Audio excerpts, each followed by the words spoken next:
সবসময় মনে রাখবা, তুমি নিজেই তোমার আপন। তোমার চেয়ে তোমার আপন কেউ নাই। একটা সময় পরে বাবা মাও বড় হয়ে যায়, আর বাহিরের মানুষ তো দূরে থাকে। কখনো কাউকে বিশ্বাস করা উচিত না, কারণ মানুষ এখন বিশ্বাসের মর্যাদা দিতে পারে না। তুমি কারো সমস্যা বুঝিয়ে তাকে,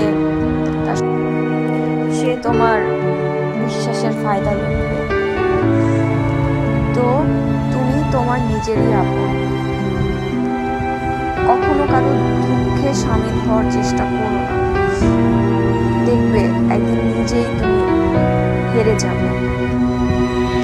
সাহায্য করলে শুধুমাত্র যারা চোখে দেখে না, টাকা দিয়ে সাহায্য করে, কখনো